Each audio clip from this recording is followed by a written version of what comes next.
Vivendo em um mundo cheio de perigos, é comum escutarmos diariamente notícias sobre o salvamento de pessoas que estavam em situação de risco. Já para outras pessoas, a palavra salvação não é muito comum. Até mesmo você pode pensar: eu preciso ser salvo do quê? Olhando ao redor, podemos encontrar a resposta. Hoje somos constantemente envolvidos por doenças, crimes, violência e sofrimento de todos os tipos. Não é fácil lidar com tudo isso e muitas vezes vem o desânimo. Como posso sobreviver a estas situações? Todos os problemas que vemos são resultado do pecado. No entanto, a Bíblia não nos deixa sem respostas. Ela revela que Deus providenciou um plano de salvação, um plano de amor para nos libertar das terríveis consequências dos males deste mundo. Deus entregou o seu Filho Jesus para nos salvar. Vamos conhecer como Deus fez isto e o que podemos fazer para sermos salvos?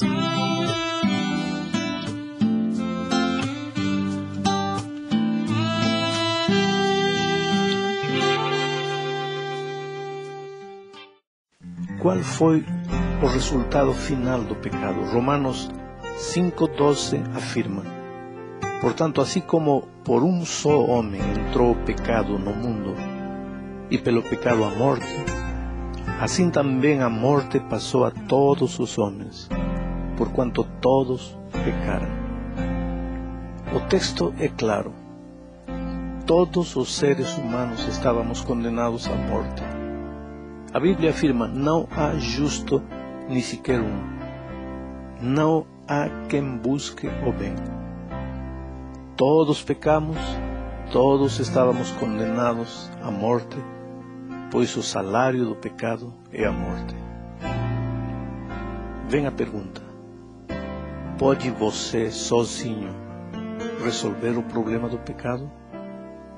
Jeremias 2:22 diz: pelo que ainda que te laves com salitre e uses muito sabão, a mancha da tua iniquidade está diante de mim, diz o Senhor Deus. Desde o ponto de vista humano, não há nada que o homem possa fazer para resolver o problema do pecado. Talvez por isso o ser humano moderno prefere afirmar que não existe pecado, que tudo depende da mente de cada um. Mas a Bíblia é categórica. Pecado é transgredir os princípios eternos, protetores da vida que Deus estabeleceu para o ser humano. E quando o ser humano quebra esses princípios, não há nada que possa fazer para resolver seu problema. Como resolveu então Deus o problema do pecado? João 3,16 diz: porque Deus amou o mundo de tal maneira que deu o seu Filho unigênito, para que todo aquele que nele crê não pereça, mas tenha vida eterna. Veja, por causa do pecado o ser humano estava condenado à morte. Mas aí aparece Deus e seu maravilhoso amor.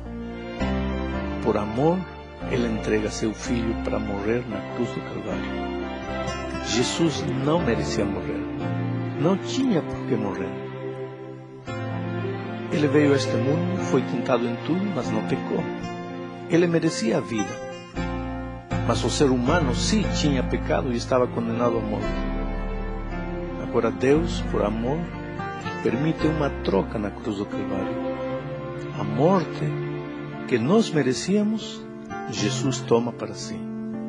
E a vida que Ele merecia, nos entrega a nós. Jesus era consciente disso quando esteve nesta terra. Como Jesus descreveu a sua missão? Em Lucas 19:10, ele diz: porque o Filho do Homem veio buscar e salvar o que se havia perdido. A missão de Jesus nesta terra era buscar, era correr atrás do ser humano. Desde o jardim do Éden, o homem se escondeu atrás de uma árvore. sempre viveu escondendo-se, fugindo-se. Não queria se confrontar com Deus, nem consigo mesmo. Cristo vem a esta terra para procurar o ser humano e finalmente o encontra. A salvação acontece na sua vida quando você deixa-se encontrar por esse Senhor Jesus que veio a este mundo para procurar você. Hebreus 4:15 responde uma pergunta interessante. Jesus cometeu algum pecado quando esteve nesta terra? A Bíblia afirma, porque não temos um sumo sacerdote que não possa compadecer-se das nossas fraquezas. Porém, como nós, em tudo foi tentado, mas sem pecado.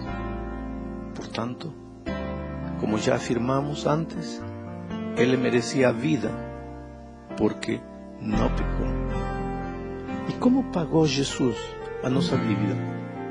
Isaías 53, 3-6 afirma: era desprezado e rejeitado dos homens, homem de dores e experimentado nos sofrimentos. Como um de quem os homens escondiam o rosto, era desprezado, e não fizemos dele caso algum. Verdadeiramente ele tomou sobre si as nossas enfermidades e carregou com as nossas dores, e nós o reputávamos por aflito, ferido de Deus e oprimido. Mas ele foi ferido por causa das nossas transgressões e esmagado por causa das nossas iniquidades. O castigo que nos traz a paz estava sobre ele, e pelas suas pisaduras fomos sarados. Todos nós andávamos desgarrados como ovelhas, cada um se desviava pelo seu caminho, mas o Senhor fez cair sobre ele a iniquidade de todos nós. Quer dizer, o preço de nossa culpa caiu sobre ele, porque voluntariamente ele se ofereceu. O que aconteceu para garantir a nossa salvação? 1 Coríntios 15, 20-22 diz: mas na realidade Cristo foi ressuscitado dentre os mortos, sendo ele as primícias dos que dormem. Porque assim como por um homem veio a morte, também por um homem veio a ressurreição dos mortos. Pois como em Adão todos morrem, do mesmo modo em Cristo todos serão vivificados. Ou seja, a ressurreição de Cristo é o selo definitivo de que a nossa salvação está garantida.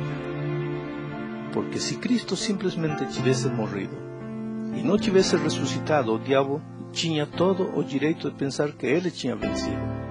Cristo morreu, o inimigo venceu. Mas acontece que Cristo ressuscitou e com sua ressurreição garantiu definitivamente a nossa salvação.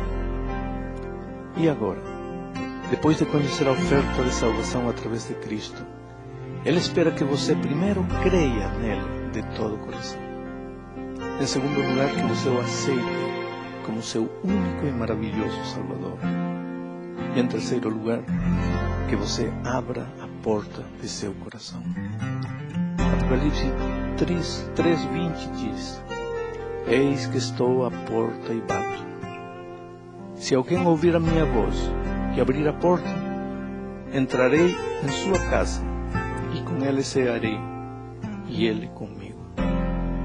Jesus está batendo a porta de seu coração neste momento. Quer você deixar entrar o seu maravilhoso Salvador? Deus sorriu pra mim, Deus sorriu pra mim.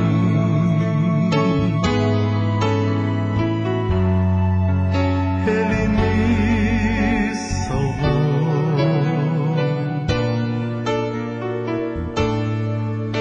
Deus sorriu pra mim.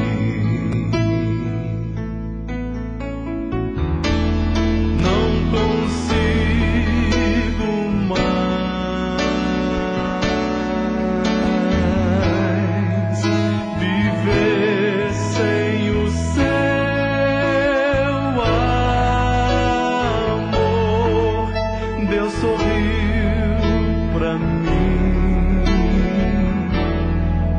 Deus é bom